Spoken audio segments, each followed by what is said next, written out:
नमस्कार दोस्तों, मैथजार्ट चैनल पर आप सभी का स्वागत है। दोस्तों, आज हम साधारण ब्याज के कुछ ऐसे क्वेश्चन करने वाले हैं जिनको आप एलिगेशन यानी मिश्रण से सोल्व कर सकते हो। ठीक है, तो इसमें किस प्रकार से मिश्रण यानी एलिगेशन फॉलो करोगे, तो इसके लिए सबसे पहले स्टार्ट करते हैं फर्स्ट क्वेश्चन से। तो पहला क्वेश्चन दे रखा है आपके सामने। यदि एक व्यक्ति ने 7,000 रुपए में से कुछ धन 6% वार्षिक ब्याज की दर पर तथा शेष धन 4% वार्षिक ब्याज की दर पर उधार दिया। यदि 5 वर्ष पश्चात कुल ब्याज 1,600 रुपए मिला हो तो 4% उधार पर उसने कितने रुपए उधार दिए। ठीक है दोस्तों, तो दोस्तों यहाँ पर क्वेश्चन दे रखा है कि एक व्यक्ति के पास कितने रुपए हैं दोस्तों, 7,000 रुपए हैं। इन 7,000 में कुछ धन, अब नहीं पता, हो सकता है वो 2,000 या 5,000 दे दिया जाए। दो पार्ट में दे रहा है, जिसमें एक को दे रहा है 4% वार्षिक ब्याज की दर पर और एक को दे रहा है ये 6% वार्षिक ब्याज की दर पर, यानी दोनों की दर अलग अलग है। तो हो सकता है 4% की दर पर इसने 4,000 रुपए दिए हो और 3,000 रुपए 6% की दर पर दिए हो, लेकिन ये वैल्यू अपने को नहीं पता कि इसके दोनों जो पार्ट हैं वो कौन कौन से होंगे। सेम राशि भी नहीं है, ऐसा नहीं कि इसका हाफ 3,500 रुपए 4% पर हो या 3,500 रुपए 6% पर। दोनों वैल्यू अलग अलग है, दोनों राशियां अलग अलग होंगी, लेकिन उनका जो टोटल अमाउंट है कितना होगा दोस्तों, 7,000 रुपए। लेकिन क्वेश्चन में आपको एक चीज दे रखी है कि इसको जो ब्याज मिलेगा, टोटल जो ब्याज मिलेगा वो कितना है, 1,600 रुपए। इसका मतलब क्या है, 7,000 रुपए पर जो ब्याज मिल रहा है 5 वर्ष पश्चात वो 1,600 रुपए है, तो आप दर निकाल सकते हो। इसका मतलब P यानी कि मूलधन आपको 7,000 रुपए दे रखा हो और टाइम जो है वो कितना है, 5 वर्ष दे रखा है, और यहाँ पर जो ब्याज मिलने वाला है ऐसा ही कितना रुपए दे रखा है, 1,600 रुपए। तो आप R की वैल्यू फाइंड कर सकते हो। ठीक है, तो यहाँ पर दोस्तों फॉर्मूला यूज कर सकते हो, ऐसा इक्वल टू PRT बाई 100। तो ऐसा ही कितना है यहाँ पर 1,600 रुपए। P की वैल्यू कितनी है, 7,000 रुपए। आर की वैल्यू फाइंड करनी है, टी की वैल्यू दे रखा है 5, डिवाइड किससे करना है, 100 से। ठीक है, यदि आप इसको सोल्व करते हो, 2 जीरो से 2 जीरो कैंसिल, 1 जीरो से 1 जीरो कैंसिल, 5 से डिवाइड कर दो, 160 को कितना आ जाएगा, 32 आ जाएगा। तो यहाँ पर आर की वैल्यू कितनी आई, 32/7। ठीक है, तो ये वैल्यू आई है, फ्रैक्शन वैल्यू है, तो कोई दिक्कत नहीं है। तो यहाँ पर कुछ धन 4% पे दिया गया है, कुछ धन 6% पे दिया गया है, लेकिन जो टोटल अमाउंट है, टोटल जो ब्याज है वो किस दर पर मिल रहा है आपको, 32/7%।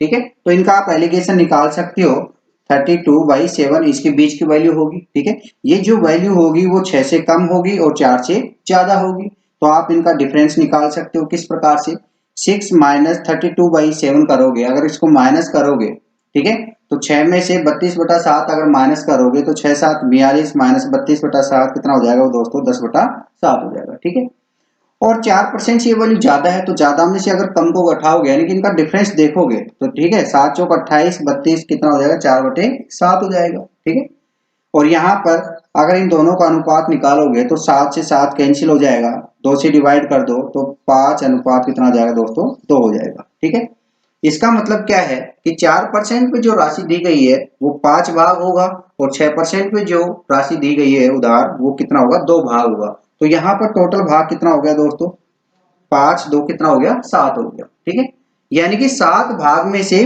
5 भाग किस दर पर उधार दिया गया है, 4% पे। ठीक है, तो 7,000 का 5वां भाग कितना होगा दोस्तों, 5,000 होगा। तो 4% पर जो राशि दी गई है वो कितनी होगी दोस्तों, 5,000 रुपए होगी। और 2 भाग इसका यानी कि 7,000 का दूसरा भाग कितना होगा, 2,000, वो किस पर दी गई होगी राशि दोस्तों, 6% पर। ठीक है, तो इस प्रकार से आपको 4% वाली राशि भी पूछी जा सकती है या फिर 6% वाली राशि भी पूछी जा सकती है। इसको आप एलिगेशन से डायरेक्ट सोल्व कर सकते हो।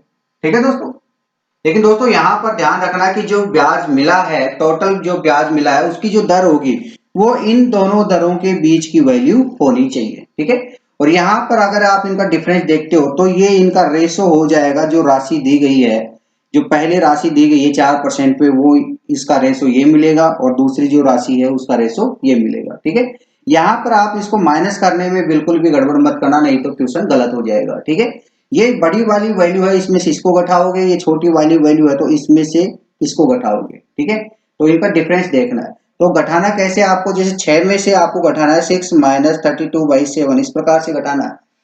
यहाँ पर एक वैल्यू फ्रैक्शन वैल्यू है, तो आप इसको एलसीएम लेके कर सकते हो, या फिर क्या करो 6 गुना 7 कितना हो गया 42, 42 माइनस 32/7 करोगे तो 42 माइनस 32 कितना हो गया दोस्तों 10/7। इस प्रकार से आप कर सकते हो। और यहाँ पर 32/7 वैल्यू ज्यादा है और 4% कम है, तो क्या करोगे ज्यादा वैल्यू यानी कि 32/7 में से माइनस करोगे 4, तो 7 गुना 4 28, तो किस प्रकार से करोगे 32 माइनस 28/7, 32 माइनस 28 कितना हो जाएगा दोस्तों 4/7, तो आपकी ये वैल्यू आ जाएगी।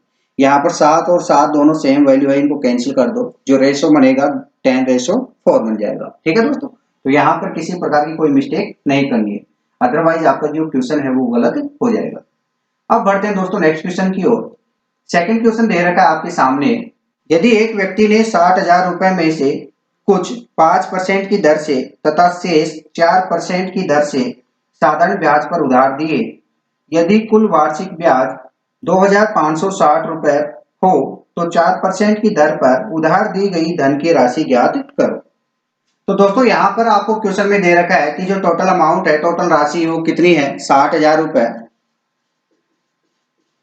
इसको दो भागों में डिवाइड किया गया, एक वैल्यू है 5% और एक वैल्यू है 4%। ठीक है, यानी कि कुछ धन इसने 5% पर उधार दिया है और कुछ धन इसमें से 4% पर उधार दिया गया, और टोटल जो धन है उधार दिया गया वो कितना है 60,000 रुपए।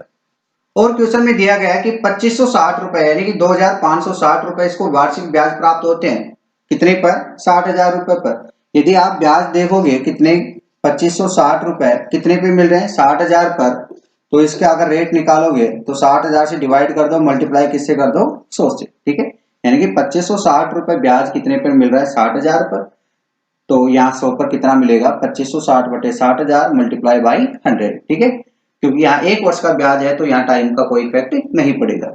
यदि आप इसको सोल्व करोगे 2 जीरो से 2 जीरो कैंसिल, 1 जीरो से 1 जीरो कैंसिल, और यदि 4 से इसको डिवाइड करोगे तो 6 चौके 24 और 4 ठीक है 64, और इसको 4 से डिवाइड करोगे तो कितना आएगा 15 आएगा। ठीक है, तो यहाँ पर जो रेट मिली है आपको कितना है 64/15। ठीक है, ये क्या है रेट है। ठीक है दोस्तों, तो इन दोनों की जो कंबाइन रेट होगी कितनी होगी 64 डिवाइड बाई 15, फ्रैक्शन वैल्यू है कोई दिक्कत नहीं है। ये जो वैल्यू होगी वो 5% से कम होगी और 4% से ज्यादा होगी।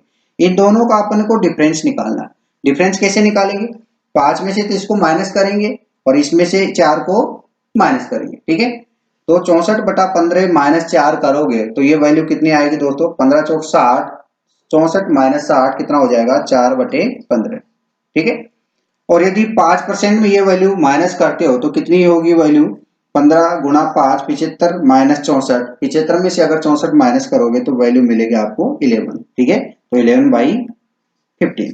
तो यहाँ पर दोनों वैल्यू मिल चुकी है, दोनों के बटे में 15 है, कैंसिल हो जाएगा। तो यहाँ पर जो रेशो मिलेगा कितना मिलेगा दोस्तों 4/11, यानी कि 4:11 मिलेगा।